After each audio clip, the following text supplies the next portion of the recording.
Hello, this is Iago Souto greeting you in step number 4. Today, we are going to slightly turn around what is more common in the world. And I'm going to tell you something that I will now argue and demonstrate to you that goes against what most so-called experts worldwide say or what you have been told until now. Never use sunscreen again?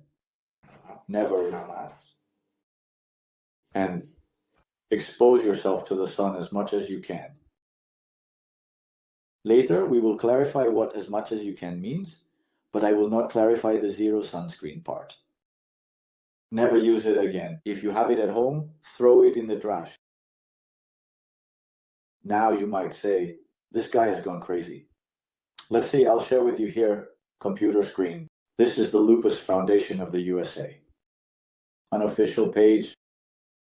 And look at what the supposed lupus experts are telling us in the 21st century, year 2024. They tell us 10 truths about ultraviolet radiation. He says many people with lupus experience photosensitivity. Here are some useful things you should know about ultraviolet light. To help manage exposure, well, it says people of all skin colors. Even those with the darkest possible skin color are at risk of skin damage and many other harmful effects from ultraviolet radiation from the sun, and for some people from indoor fluorescent or halogen lighting. They state the second truth. In people with lupus, exposure to ultraviolet rays can trigger not only the worsening of cutaneous lupus, also called lupus vulgaris, and other types of photosensitivity, but also activate and worsen systemic symptoms, such as joint pain and kidney disease. Then it says more things, but this is enough for now.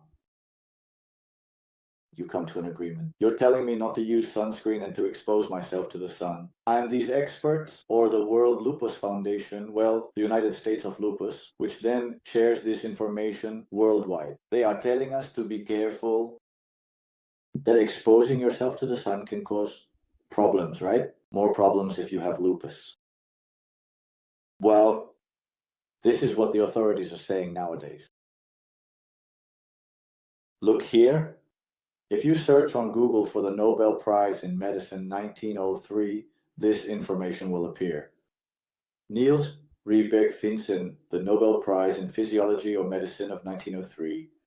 It was awarded to Niels Riebeck Finsen in recognition of his contribution to the treatment of diseases, especially lupus vulgaris. In other words, he treated many diseases, but with an emphasis on lupus vulgaris, which is the lupus that manifests on the skin. A chronic disease, chronic means it is not curable today, with concentrated light radiation. Thus, he has opened a new path for medical science. Well, just as it was opened, it seems it closed in a short time. I just scared my cat. It seems it closed in a short time, because today, what we are told is a bit different from this Nobel Prize that was awarded in 1903, because people were cured of lupus vulgaris by concentrating the sun's rays on people's skin. And that earned a Nobel Prize in medicine. If this is not enough, because maybe you're thinking, well, but the ozone layer was different in 1903. That was a long time ago. Now the sun is different. The sun causes more harm because of the hole in the ozone layer. Very well. Let's look at something a bit more current. As you can see here, I have a page. I've already searched it beforehand to not make it too long. The video, which mentions an official website of the United States government, National Library of Medicine. National Library of Medicine, or the National Center for Epidemiology Information of the United States. But PASMED in reality is the World Library of Medicine. Where are they registered? Well, more than 37 million medical studies. 37 million. That's easy to say. Well, it goes like this. Published on July 13th, 2020. I imagine that here the ozone layer, the hole, was more or less the same as now, 2024. And it says, insufficient exposure to the sun has become a real public health issue. And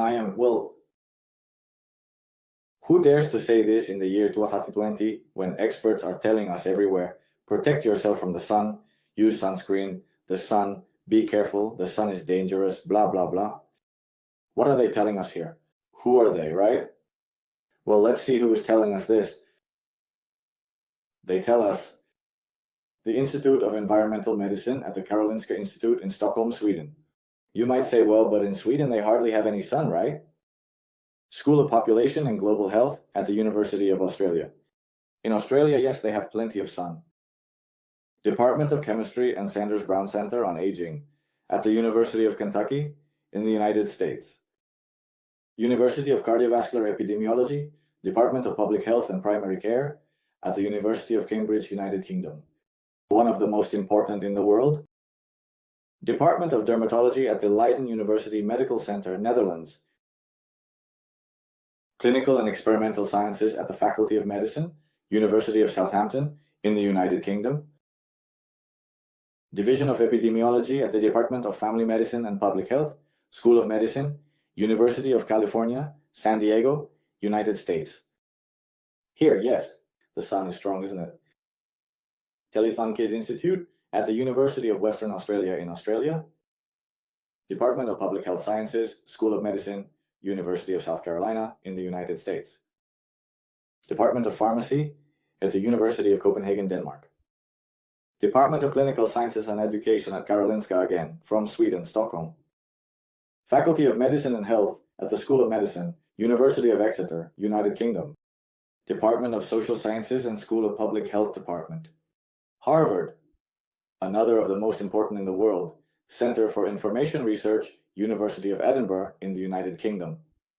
And finally, the St. Dermatology Institute, Johns King's College London, United Kingdom. 15. Authorities. Centers with authority. They are saying the opposite of most of the so-called experts who appear on TV, your doctor. These institutions, these foundations, it turns out that all these experts truly in the year 2020 agree with the Nobel Prize in Medicine. But let's take a closer look at what the abstract of this study tells us, which is the only thing we are allowed to see.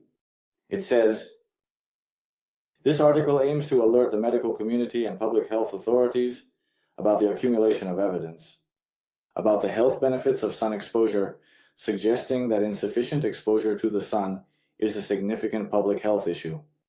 They say they have accumulated evidence. Then it says, studies conducted in the last decade, that is from 2010 to 2020, 10 years of studies, indicate that insufficient sun exposure may be responsible for 340,000 deaths in the United States, more than 250,000 per year, and 480,000 deaths in Europe per year. Just by combining Europe and the United States, we are talking about almost 1 million deaths per year due to insufficient sun exposure. And the authorities keep telling us to hide from the sun, that the sun is bad, to protect yourself, to take good care, to apply a lot of sunscreen.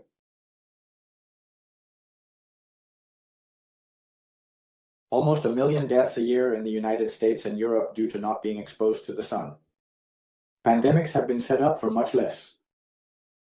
And about this, they tell us nothing.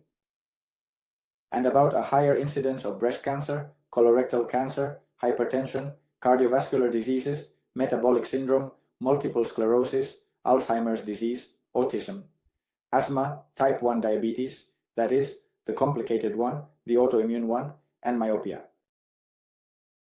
All of that related to lack of sun exposure. Wow!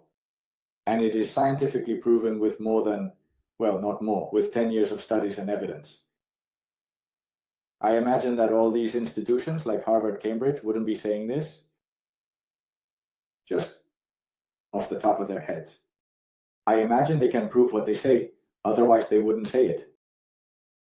Vitamin D has long been considered the main mediator of the beneficial effects of sun exposure. However, It has not been convincingly demonstrated that oral supplementation with vitamin D prevents the aforementioned conditions. In other words, according to what they are indicating, supplementing with vitamin D without sun exposure is not effective. That it doesn't work. Then it says, the new candidate mechanisms, that is, the benefits of sun exposure include the release of nitric oxide, which, in case you didn't know, the discovery of nitric oxide, Nobel Prize in Medicine, in 1998, because if your body produces more nitric oxide, you cannot have a serious cardiovascular problem, nor can you have a heart attack. Nobel Prize in Medicine in 1998. And it turns out that when you expose yourself to the sun, you are protecting yourself from having cardiovascular problems, which is the leading cause of death in the world. Interesting. And the direct effects of ultraviolet radiation on peripheral blood cells.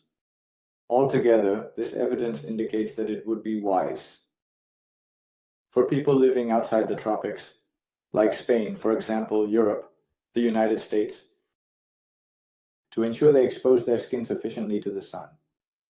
These experts are recommending the exact opposite of what you are being told on TV all the time.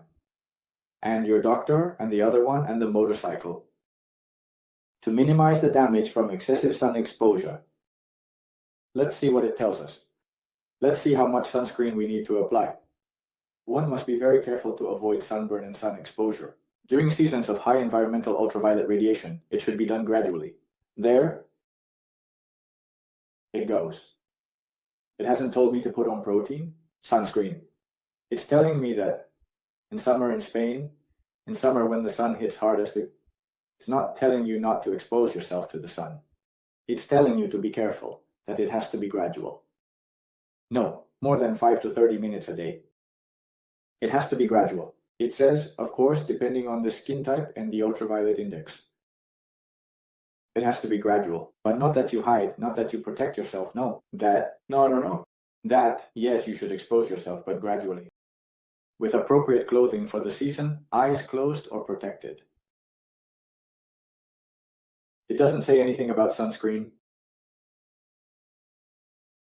First, because there are 50 world authorities on the subject. They are telling you not to use sunscreen, to expose yourself to the sun. Even in summer, when it is stronger, it hits that you do it, but that you do it gradually. Now I'm going to explain how to do this. Let's clarify it. Expose yourself to the sun as much as you can gradually. In spring especially, well, depending on where you live, right? But I live in Galicia. Here there isn't much sun, but in summer, obviously, yes, you have to be careful. But the rest of the year and in summer too, what you have to do is the following. You have to expose yourself to the sun.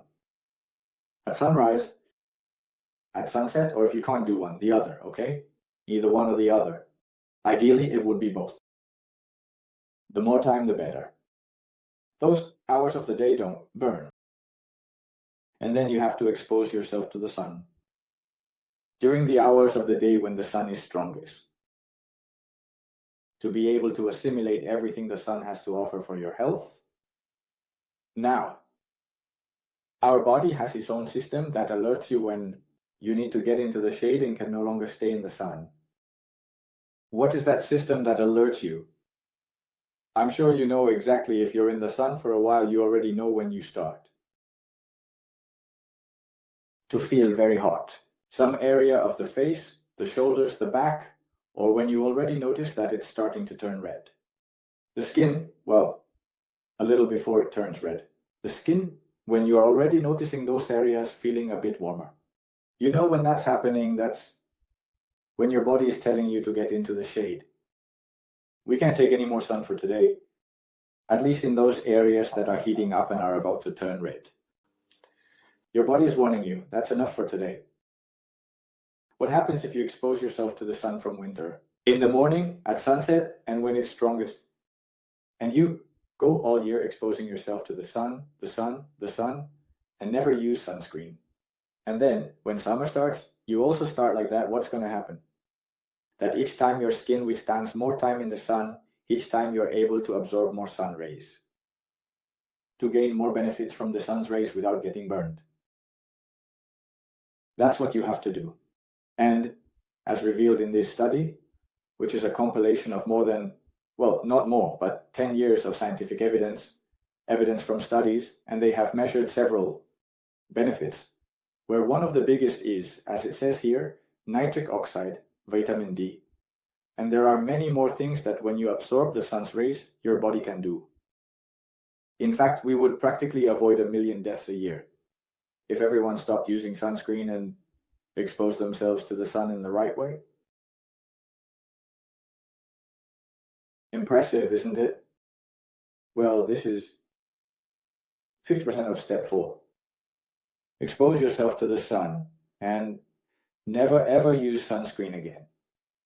Sending you a big hug. See you in the next video, which is about connecting with yourself.